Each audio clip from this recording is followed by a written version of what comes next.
Hey guys, this is Julie with another vlog. It's been a while. I kind of just didn't really care to do one.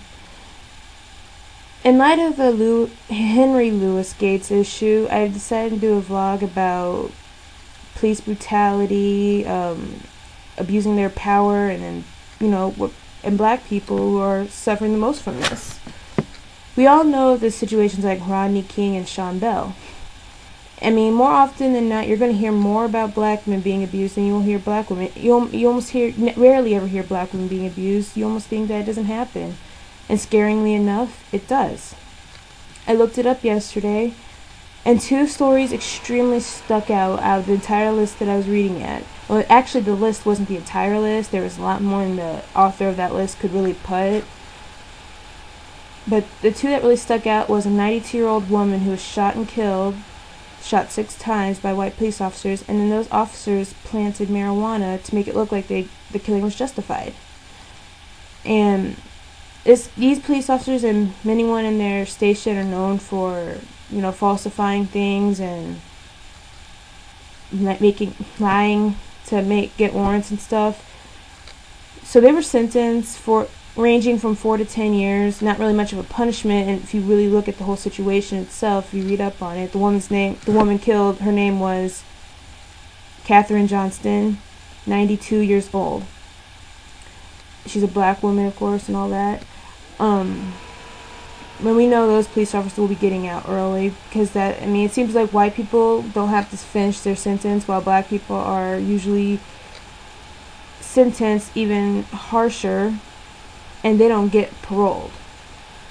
But another incident, which is even more scarier, was a 12-year-old beaten. She wasn't killed, but she was beaten. So the story goes that the police are looking for a house. This house, there are 3 white women apparently soliciting a white man.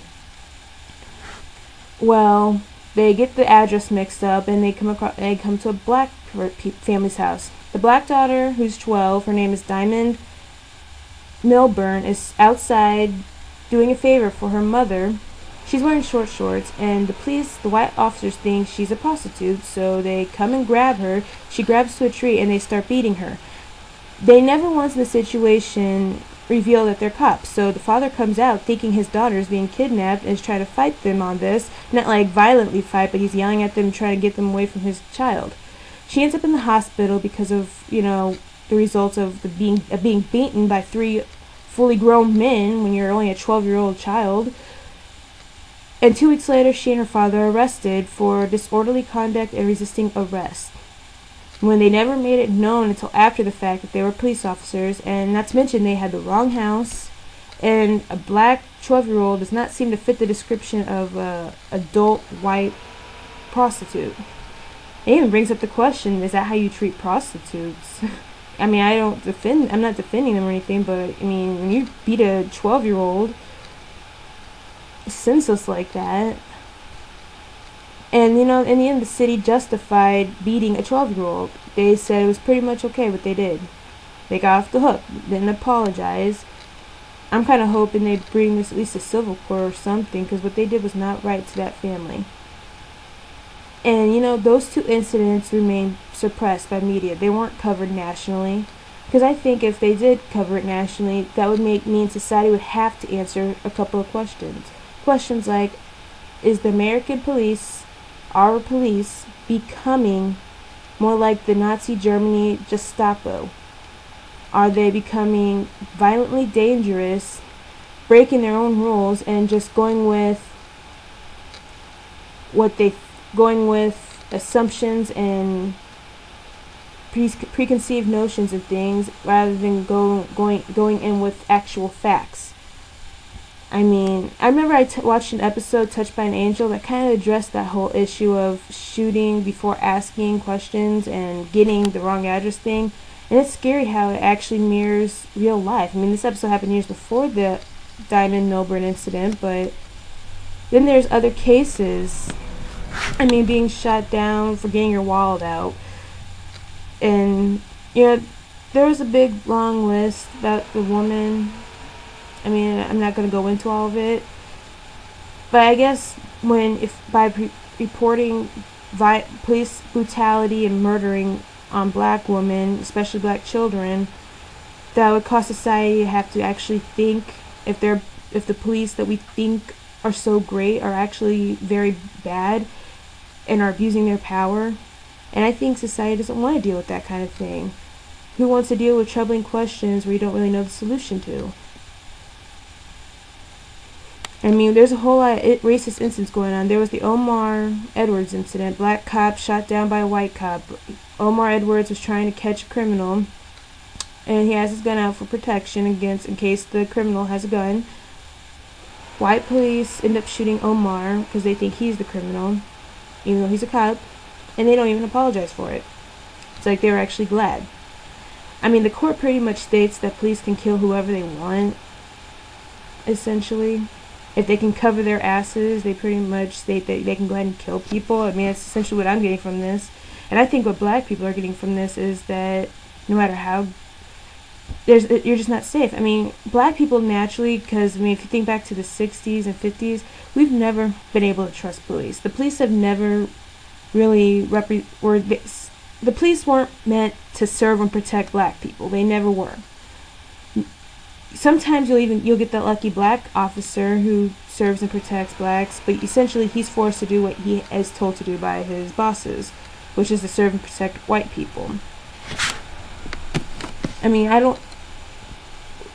more and more people are growing suspicious of the police. I mean, when white people start saying that the police are getting out of hand, you know they're getting out of hand, because white people and black people are two different races. Whites hate black people. They do not agree with black people. They deny that incidents like what Diamond Milburn actually happened when they do. They deny racism is real. They deny that the Holocaust museum murder was real. But I guess essentially someone else once said that when white people start enduring the same things from white police officers that blacks are going through, then they'll start waking up and maybe start doing something about the situation. Who knows?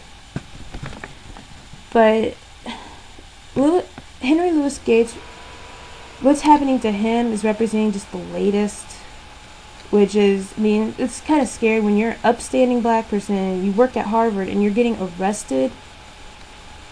I mean, I don't know the full situation. It's kind of fishy how the neighbor doesn't even know who her own neighbor is, because this sounds like a neighborhood where people know each other. It's not like my neighborhood where we all don't know anyone, don't know each other at all. Maybe recognize a face or two, but for the most part, none of us know each other. But on top of that, see, here's the issue. White people think black people are always yelling. Black people naturally have deeper voices, especially black men. So they're having this so-called attitude. They're not yelling at you. They're just asking why. And you know, sometimes I wonder if blacks have to be very submissive, be silent, don't say anything in order to not get killed or hurt. It's like, keep a recorder on you at all times so you can record this so they can't say you did something you didn't do. And just be submissive, be silent, do what you're told, don't fight them on it, because these people would love nothing more than to kill you or beat you. That's essentially what I'm getting from white people. I mean, what's happening to Gates is pretty much stating that no matter how much good a black person does, they're no better than the lowest garbage in the black race.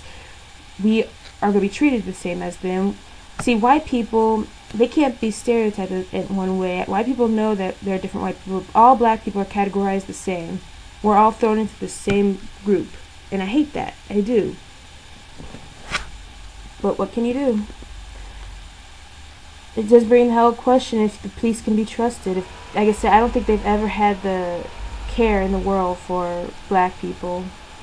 I don't have anyone to serve and protect me. I feel like I don't. I guess me and thousands of other black people are just sitting ducks. Well, I'm done with my vlog, I guess.